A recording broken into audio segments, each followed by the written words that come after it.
everyone. My name is Jillian Husband, and I am a fourth-year doctoral candidate in the Department of Art History. And today I'm going to be exploring different systems of creating the illusion of depth in painting that were used in the Italian Renaissance. And I'm going to be discussing these systems from the perspective of the artistic geographies of early modern Italy. So many survey books on the Italian Renaissance focus on the centrality of Florence and then Rome in the development of Italian art. And it is often implied that all progressive art looks like the art that was produced by central Italian masters, such as Michelangelo and Raphael. And sometimes Venetian masters are discussed too.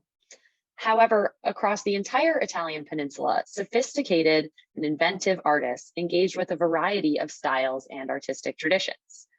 There were, in fact, a plurality of stylistic possibilities that flourished during the early modern period. And my research examines some of the non-canonical artistic traditions of Northern Italy that coexisted alongside the classicizing movements of the artistic centers. So today, like I mentioned, we're going to discuss two systems of perspective that coexisted in early modern Italian paintings. One of these perspectival systems was practiced predominantly in the artistic centers of Florence and Rome, and one was championed by Northern Italian artists. So what do I mean when I say perspectival system as it relates to painting? In this case, I mean the creation of the illusion of depth and space on a flat surface. So here we have examples of both linear perspective, which is the image on the left, and figural perspective, which is the image on the right. And linear perspective really depends on architectural forms to demonstrate the spatial depth, whereas figural perspective, as you may guess from the name, uses the human body to demonstrate depth. Both perspectival systems approach the problem of rendering three-dimensional subjects onto a two-dimensional surface differently and with different results. However, in most art historical narratives, figural perspective is rarely legitimized as a theory-based system in the way that linear perspective is. And we're going to discuss a little bit about why that might be. So if you're familiar with the Western art historical narrative, you have probably heard of linear perspective. The development of linear perspective reflects a growing interest in rationalization and science in Quattrocento Italy. And this growing interest in science did not only impact scientific fields, but also the arts. Linear perspective is a pictorial device that was introduced to Italian art in the early 1400s as artists and architects explored theories of optics and applied them to their practice. Filippo Brunelleschi is credited with the discovery or rediscovery of this scientific theory around 1413. And in 1435, Leon Battista Alberti codified the approach in his treatise on painting, allowing many artists to have access to this new science. Linear perspective is considered a very significant, if not transformative, development in the history of Western art. And this system really grew out of the idea, this theory of optics, that vision resulted from rays that came from the object being observed, and those rays converged upon the eye.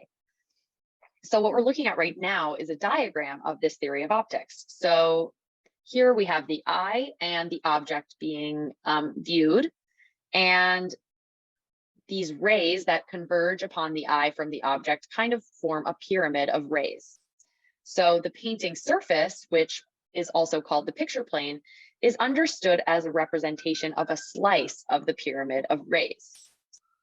So if we imagine this diagram rotating 90 degrees towards us, we get the diagram on the right, which is a frontal view of the slice of the pyramid, also the surface of the painting. The diagram on the right demonstrates how these theories of optics were translated into a system that allowed the painter to create the illusion of depth on the canvas or the panel or the wall. And I'll avoid getting too technical, but I will identify the key elements of linear perspective, which are the vanishing point, the orthogonal lines which converge upon the vanishing point, and the transversal lines, whose intervals get closer and closer together as they approach the vanishing point. And you can see all of that right here in this diagram on the right. So to simplify this a little bit, let's look at this painting by Raphael, which skillfully uses linear perspective to create this really stunning spatial depth. And the pavement and the architecture allow us to easily detect the linear perspective. So can you identify the vanishing point, the orthogonal lines? What about the transversal lines? So here they are. I've sketched all of them for you, and hopefully that makes it a little bit more clear how this theory works in practice. So essentially, this system, which rationalizes space using science and geometry, allows the artist to create a three-dimensional space that recedes away from the viewer, and within this space, the dimensions of each represented object are established in relation to one another. Thus, based on the size of the object, we're able to understand how far away it is from the surface of the image and therefore the viewer. Although Central Italian painters quickly adopted linear perspective as their primary method of creating the illusion of depth in their images, this was not immediately the case throughout the entire Italian peninsula. If we challenge the notion of the centrality of Florence and Rome to the artistic production of Italy, we discover alternative modes of rendering three-dimensional objects onto a flat surface, such as figural perspective.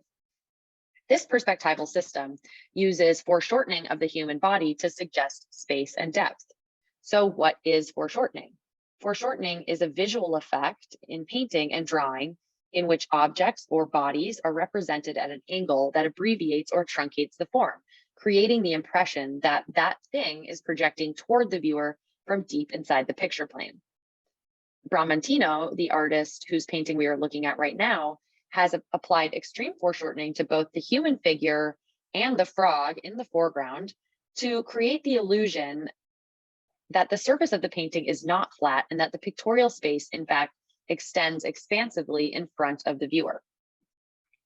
And Bramantino has constructed the composition as if we as the viewers are situated below the scene unfolding before us, which is a form of figural perspective called sotto in su. Theorists and artists who wrote about the arts in early modern Italy often identified foreshortening as one of the most difficult pictorial effects that a painter could master. As such, mastering foreshortening was a sign of virtuosity. In fact, figural foreshortening was figural perspective, was also a theory-based system known as the view from below, sotto in su approach, which had been proposed by both the ancient mathematician Euclid and the early modern architect and theorist Bramante. So if we go back to comparing linear perspective and figural perspective, it's not as if the Northern Italian artists were not capable of using linear perspective. They just chose an alternative method that was part of their own local artistic tradition. And Northern Italian artists elaborated upon the principle that the foreshortened human figure could create a depth of space with really stunning results. And we are looking at an excellent example of that right here. This is a fresco dome in the Cathedral of Parma, painted by the artist called Correggio. And Correggio really reinvents the typical iconography of the Assumption of the Virgin by presenting it entirely from below. Using just foreshortened human figures and clouds, Correggio has adopted a model of spatial illusion that does not need linear perspective to suggest depth. In fact, Correggio's fresco dissolves the architecture entirely, which means it would have been impossible to impose linear perspective on the composition, because if you remember, linear perspective really relies on architectural forms to create that sense of depth. Northern Italian painters, however, did not entirely reject linear perspective. In fact, these two systems of perspective, linear and figural, coexisted in Northern Italy as interdependent systems for much of the 16th century. So the two images that we're looking at now are ceiling frescoes painted by Giulio Romano, and they are both in the same building called the Palazzo del Te in Mantua in Northern Italy. These frescoes demonstrate the coexistence of the two competing perspectival systems in Northern Italy, Northern Italian painting, I should say, and they reveal how the interplay between these two perspectival systems can create really dynamic, unexpected, and inventive images. On the left, Giulio Romano uses foreshortening of the human figure, clouds, and dramatic lighting to suggest the dissolution of the architecture and the boundlessness of the pictorial space. On the right, he uses foreshortening, clouds, and a painted dome, which is executed with linear perspective to create the illusion of depth and space. By the end of the 16th century, however, linear perspective became the dominant approach to creating the illusion of space throughout most of Italy. So, why is linear perspective given more importance than figural perspective in the Western art historical literature?